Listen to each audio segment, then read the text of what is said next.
안녕하세요, 신학교 성도 여러분. 한 주간 잘 지내셨나요? 저는 오늘도 우리 성도님들과 은혜를 나누기 위해, 또 하나님의 놀라우신 그 사랑을 나누기 위해 찬양 한 곡, 찬송가 한 곡, 총 두 곡의 찬양을 가지고 나온 찬양 한 걸음의 진행자 이청봉 전도사입니다. 바라기는 오늘도 이 시간을 통해서 찬양을 통해, 또한 그 찬양 가운데 담겨져 있는 이야기와 질문을 통해 우리 안에 신앙의 성장이, 더 나아가 우리 마음 가운데 믿음의 도전이 일어나게 되기를 소망해 봅니다. 그래서 먼저 우리가 찬송가부터 좀 같이 듣고 싶은데요. 우리가 많이 들어온, 특별히는 송구영신 예배 때 많이 고백했던 찬양인 것 같아요. 시온의 영광이 빛나는 아침입니다. 찬송가 550장이죠. 먼저 이 찬송가를 같이 들어본 뒤에 이 찬송가에 담겨져 있는 이야기와 오늘을 사는 우리에게 주는 메시지를 함께 나눠보도록 하겠습니다. 먼저 함께 찬송가 듣고 오도록 하겠습니다.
네, 우리 성도님들 찬송가 잘 듣고 오셨을까요? 우리가 정말 많이 고백해왔던, 그리고 특별히 앞서 말씀드렸던 것처럼 이렇게 송구영신 예배 때 많이 고백했던 찬양인 것 같아요. 그래서 시온의 영광이 빛나는 아침, 이 찬양을 좀 같이 들어봤는데요. 지금부터 제가 이 찬양에 담겨져 있는 이야기와 오늘 우리에게 던져주는 메시지를 같이 나눠보도록 하겠습니다. 여러분, 이 찬송가 550장 시온의 영광이 빛나는 아침은요, 토마스 헤이스팅즈라는 분이 이렇게 작사한 찬양입니다. 그분은 1784년도에 태어나서 1872년까지 총 88년을 이렇게 사셨는데요. 그 시간 동안 600편 이상의 찬송가를 작사하셨고 1000편이 넘는 찬송가를 작곡하기도 하셨었다고 합니다. 그래서 그분, 이 헤이스팅즈가 작곡한 대표적인 찬송가로 우리가 아는 찬양 중에 찬양 성부 성자 성령 찬송가 2장이죠. 그리고 빛나고 높은 보좌와 찬송가 27장이죠. 이런 찬양들이 있었습니다. 그런데요, 이 토마스 헤이스팅즈는 사실 목사님이세요. 이제 미국의 목사님이신데, 이 목사님께서는 코네티컷주에서 매우 가난한 집안의 아들로 태어나셨습니다. 어려운 여건 속에서 살아온 우리 헤이스팅즈 목사님은요, 최종 학력이 뭐 이렇게 대학원 아니요, 초등학교 졸업이셨어요. 근데 이런 어떤 최종 학력이 초등학교 졸업이시기도 했지만 몸의 어떤 피부와 털이 하얗게 되는 변백종이라는 병을 같이 앓고 계셨습니다. 근데 또 여기서 끝나지 않아요. 우리 헤이스팅즈 목사님에게는 또 어떤 어려움이 있었냐? 근시가 너무 심하셨어요. 그래서 책을 보려면은 정말 어느 정도였냐 하니까 책을 눈에다 갖다 대고 읽어야 할 정도로 눈이 안 좋았다라고 알려져 있습니다. 사실 이런 상황을 듣고 본다면은 다른 사람이라면은 좌절하고 낙심할 수밖에 없는 상황이지 않습니까? 하지만 헤이스팅즈 목사님에게는 두 가지 열정이 있으셨다고 해요. 그래서 첫 번째는 음악에 대한 열정, 그리고 또 하나는 두 번째는 음악을 통해 하나님께 영광을 돌리며 은혜를 나누는 열정이 있으셨다고 합니다. 그래서 헤이스팅즈 목사님은 어려운 상황 속에서도 밤낮 일을 하고 기도에 전념하며 하나님을 향한 열정을 계속해서 붙들고 있었다고 해요. 그래서 그 하나님을 향한 열정으로 음악을 독학을 하셨는데요. 그 독학을 한 결과 18살 해가 되던 1802년에 교회 성가대를 지휘하게 되었습니다. 더 나아가서 22살에는 음악 교사가 되었고 32살에는 1816년이었는데요. 그때는 찬송가집을 직접 출간하시게 됩니다. 그래서 1831년 헤이스팅즈 목사님이 나이가 47살이 되셨을 때에 너무나 안타깝게도 시력이 더 악화되셨다고 해요. 그래서 악화가 되셔서 기도하는 것 외에는 어떤 행동도 하기 힘들 정도였다고 하십니다. 그래서 그 목사님께서는 기도가 일상이 되어버리셨는데 그는 그렇게 볼 수 없는 어둠에 갇혀 기도할 때에 진정한 빛이라는 것이 무엇인가에 대해서 묵상하고 또한 그 기도를 통해서 큰 은혜를 발견하게 되었다라고 합니다. 그래서 그 목사님이 말씀하시길 진정한 빛이 무엇이냐? 라고 했을 때 그 묵상에 대한 내용이 이랬다고 해요. 세상을 비추는 태양 같은 존재가 있듯이 구원받지 못하고 어둠의 길을 헤매는 자들에게 비춰지는 구원의 빛이 있는데 그게 뭐냐? 바로 예수 그리스도다. 이 깨달음이, 이 묵상이 그 기도 가운데 있었다는 것입니다. 그리고 성경 말씀 중에 한 구절이었던 이사야 9장 2절의 말씀이 그 목사님의 입에서 저절로 흘러나왔었다고 해요. 그 말씀이 이거였죠. 흑암에 해가 넣은 백성이 큰 빛을 보고 사망의 그늘진 땅에 거주하던 자에게 빛이 비치도다. 헤이스팅즈 목사님은 그때 하나님께서 들려주신 영감으로 찬송가의 가사를 적어가셨다고 합니다. 그리고 그 가사에 맞는 곡이 있을까 하고 그동안 받아두었던 곡들을 이렇게 정리를 하다가 교회 음악을 위해 함께 일하는 로엘 메리슨이라는 분께서 1년 전에 작곡해서 준 악보를 발견하시게 됩니다. 그래서 그 곡조에 맞추어서 곡을 완성하게 되었는데 그 곡이 뭐냐? 바로 오늘 우리가 함께 나누는 찬송가 550장 시온의 영광이 빛나는 아침이었습니다. 이 곡은 목사님의 눈이 밝아져서 모든 것을 볼 수 있을 때 썼던 곡이 아닙니다. 더 깊은 어둠에 갇혀갈 때 어둠에서 예수님의 빛으로 돌아오는 백성들의 모습을 보며 쓰여진 것에 큰 은혜를 나누고 있는 것이죠. 하나님은 세상의 빛을 점차 잃고 있던 헤이스팅즈에게 천국의 빛을 보여주셨던 겁니다. 이처럼 오늘날 우리가 부르는 수많은 찬송의 고백들, 그 가운데에서도 이 찬송가 550장 시온의 영광이 빛나는 아침은요, 삶의 풍랑 속에서도 오직 하나님의 은혜를 발견하고 그 은혜로 살아가고 있음을 고백하며 그 고백이 찬양의 고백이 되었다는 것을 알 수 있는 찬양이라 생각되어집니다. 그런 가운데 우리는 이 찬송가 또한 이 찬송가에 담겨져 있는 이야기를 떠올리며 한번 이런 질문을 던져봐야 될 것 같습니다. 나는 지금 나의 상황 속에서 무엇을 바라보고 있는가입니다. 다시요. 나는 지금 나의 상황 속에서 무엇을 바라보고 있는가입니다. 여러분, 우리는 종종 이렇게 찬양으로 고백할 때 이런 가사의 찬양을 고백하는 것 같습니다. 나의 시선을 들어 주를 바라봅니다. 혹은 이런 것도 있죠. 나의 마음이 하나님을 향합니다. 혹은 나의 눈이 하나님의 아름다우심을 바라봅니다. 이런 찬양의 가사들을 우리는 종종 고백할 때가 있는 것 같아요. 그런데 생각해보고 싶습니다. 주님의 은혜, 또 주님의 사랑, 주님의 아름다우심을 보는 순간, 그 순간은 어떤 때일까요? 인생의 어떤 아름다운 순간에, 인생의 기쁜 순간에, 인생의 감동의 순간에 그런 하나님의 아름다우심을 보는 순간일까요? 물론 맞습니다. 하지만 인생에 있어서 이상적인 순간에만 하나님의 아름다우심을, 하나님의 사랑을, 하나님의 은혜를 보는 건 아니라는 거죠. 이게 무슨 말이냐? 바로 이런 말입니다. 인생의 고난 속에서도, 인생의 시련 가운데서도, 인생의 눈물 속에서도 주님의 아름다우심을, 주님의 사랑을, 주님의 은혜를 볼 수 있어야 한다는 거죠. 그것이 바로 신앙이고 그것이 바로 믿음을 가진 자들의 모습이라는 겁니다. 여러분, 이런 말이 있습니다. 잔잔한 파도는 훌륭한 항해사를 만들 수 없습니다. 다르게 말하면 이거죠.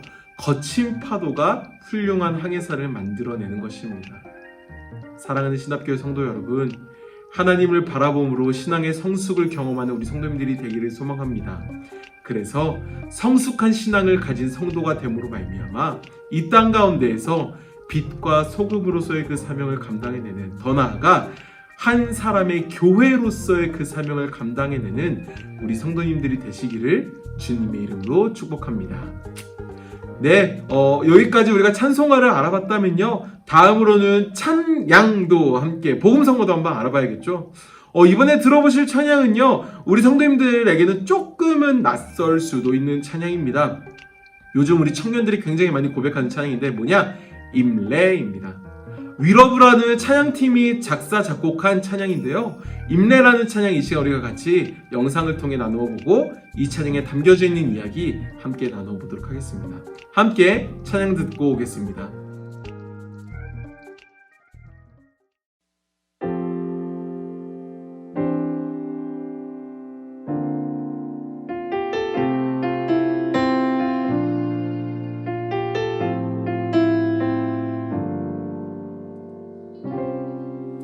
우리 모두 예배하는 자 되어 온전히 영과 진리로 주를 예배하자.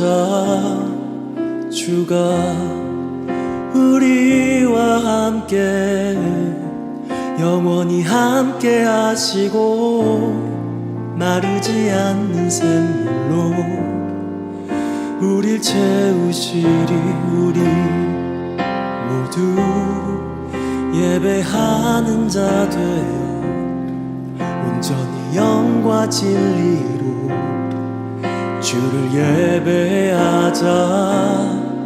주가 우리와 함께 영원히 함께 하시고 마르지 않는 샘물로 우릴 채우시리라.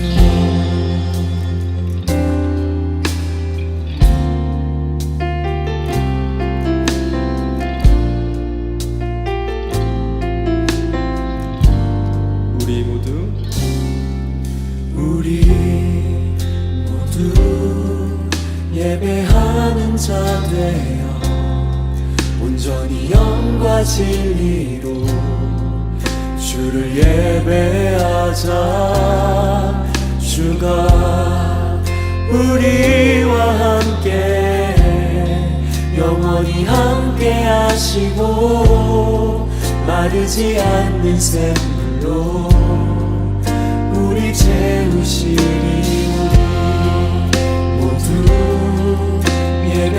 예배하는 자 되어 온전히 영과 진리로 주를 예배하자. 주가 우리와 함께 영원히 함께 하시고 마르지 않는 샘물로 우리 채우시니 우리 모두 예배하는 자 되어 온전히 영과 진리로 주를 예배하자. 주가 우리와 함께 영원히 함께 하시고 마르지 않는 샘물로 우리 채우시리라. 우리 모두 예배하는 자 되어 온전히 영과 진리로 주를 예배하자. 주가 우리와 함께 영원히 함께 하시고 마르지 않는 샘물로 우리 채우시리라. 모두 예배하는 자 되어 온전히 영과 진리로 주를 예배하자. 주가 우리와 함께 영원히 함께 하시고 마르지 않는 샘물로 우리 채우시니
모두 예배하는 자 되어 온전히 영과 진리로 주를 예배하자.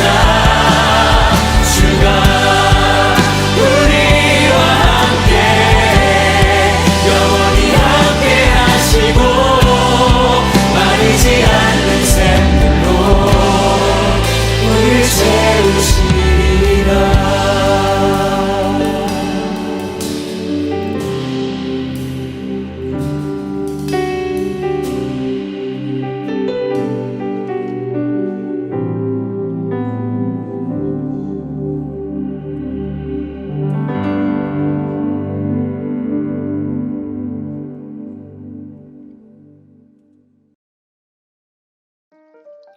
네, 찬양 잘 들어보셨나요? 저는 개인적으로 이 찬양 굉장히 좋아합니다.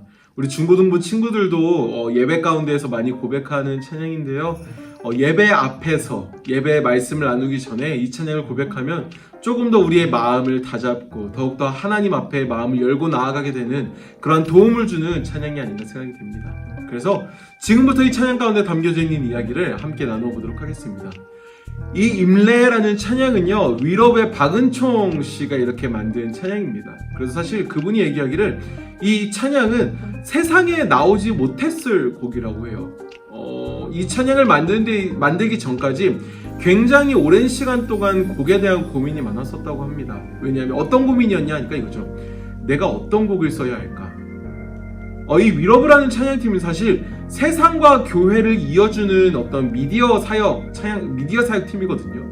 근데 이 사역팀이 추구하는 방향성을 고민해 볼 때 세상과 교회의 브릿지가 되고 싶다는 마음도 가득하지만 정말 좋은 곡을 쓰고 싶다는 마음도 가득했고 그 발걸음이 나아가서 더 세련된 곡, 더 멜로디가 독특한 곡, 더 독특한 코드 진행, 이런 것들에 포커스가 맞춰지다 보니까 어떠한 굉장히 곡을 만든 데 있어서 많은 어려움, 또 고민이 있었다고 해요.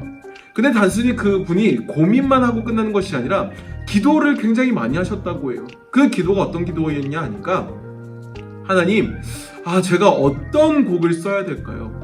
그리고 하나님, 제가 어떤 가사를 써야 될까요? 이런 기도를 하나님께 참 많이 드렸다고 해요.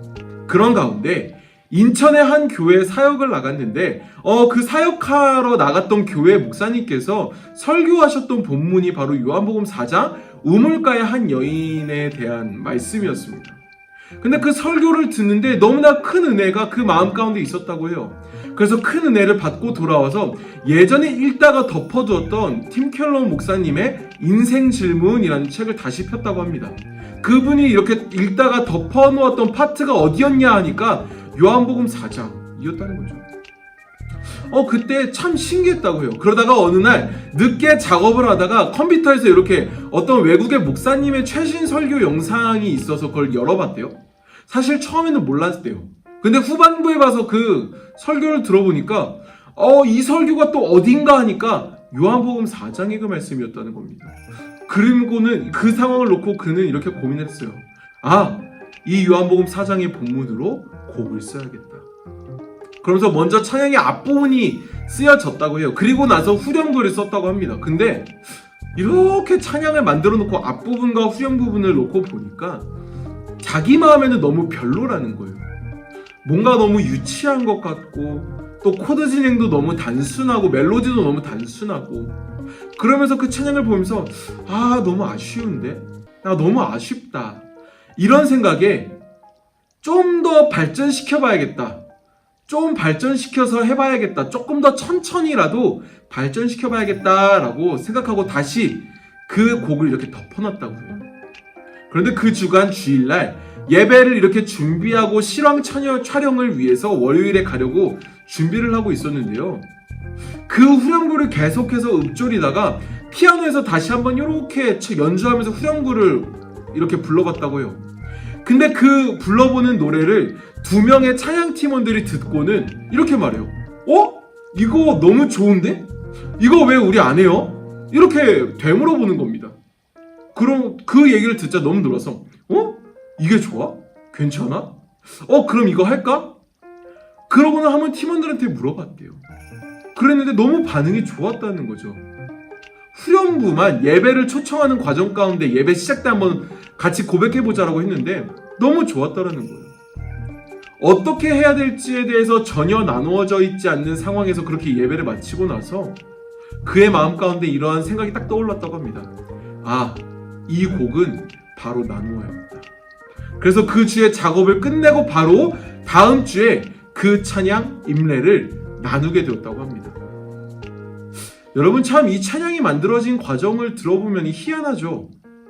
그런 가운데 우리가 이 스토리를 좀 생각해 보면서 고민해봐야 될 게 있어요. 그게 뭐냐면 바로 이거죠. 내 삶의 판단 기준은 무엇인가 라는 것입니다. 다시요. 내 삶의 판단 기준은 무엇인가? 앞서 나눈 그 이야기들을 좀 돌아보면은 우리는 생각해 볼 수 있습니다. 종종 우리는 예배 가운데에서 혹은 우리의 삶의 자리 가운데에서 판단을 할 때 많은 기준들로 판단을 하는 것 같아요. 뭐 효율이 판단의 기준이 될 수도 있고, 나와 그 사람이 친한가 안 친한가가 어떤 관계가 판단의 기준이 될 수도 있고, 혹은 내가 처한 문제와 상황이 판단의 기준이 될 수도 있습니다. 물론 이런 판단의 기준은 중요합니다.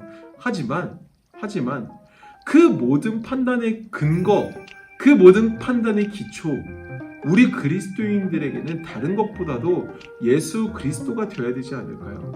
왜입니까? 다른 이유가 없죠. 예수 그리스도를 말미암아 우리가 새 삶을 얻었기 때문입니다.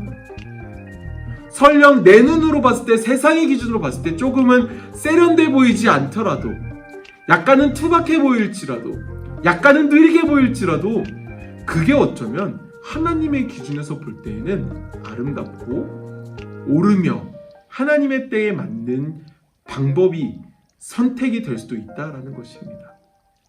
그런 가운데 우리는 우리의 방법에 점검을 해봐야 됩니다. 나는 어떤 방식으로 판단하고 있는가? 무엇을 기준으로 판단하고 있는가? 사랑하는 신답교회 성도 여러분, 요즘 사는 시대가 참 빠르게 변화되고 있는 것 같습니다. 빠르게 판이 바뀌어져가는 이 시대 속에서 우리는 무엇으로 판단을 잡아야 될까요? 무엇으로 판단의 기준을 삼아야 될까요? 변하지 않는 진리, 예수 그리스도입니다. 변하지 않는다고 해서 고리타분한 것이 아닙니다. 너무나 옳은 것이기 때문에 변하지 않는 것입니다. 그 예수 그리스도가 우리 삶의 옳은 기준이 되는 것이기 때문에, 더 나아가 그 예수 그리스도가 이 시대에 변하지 않는 기준, 즉 진리가 되기 때문에 우리는 그 진리를 잡고, 그 기준을 잡고 세상 가운데서 살아내야 된다는 거죠. 사랑하는 신답교회 성도 여러분, 삶의 기준이 예수 그리스도가 되기를 소망합니다. 많은 것이 변화되어가는 이 시대 속에서, 그래서 무엇을 붙잡아야 될지 너무나 혼란스러운 이 시대 속에서, 무엇으로 판단해야 될지 너무나 어려운 이 시대 속에서 묵묵히 예수 그리스도를 기준으로 판단하고 예수 그리스도를 닮아 살아가는 우리가 되길 원합니다. 그렇게 사는 것이 그리스도의 삶이니 이 시대 속에서 빛과 소금으로 거룩하게 그 삶을 살아내는 우리가 되기를 소망합니다. 그래서 그 삶을 통해 하나님께 영광을 받고, 더 나아가 우리의 삶을 통해 하나님이 이 땅 가운데에서 드러내게 되기를 주님의 이름으로 축복합니다. 네, 이상으로 오늘도 찬양 두 곡을 함께 나누어 보았습니다. 다음 주에도요, 제가 찬양 두 곡을 준비해 올 건데요, 그 시간 동안 건강, 마음, 신앙 잘 지키시고 다음 주에도 기쁜 모습으로 함께 뵙겠습니다. 이상으로 찬양 한 걸음 마치겠습니다. 감사합니다.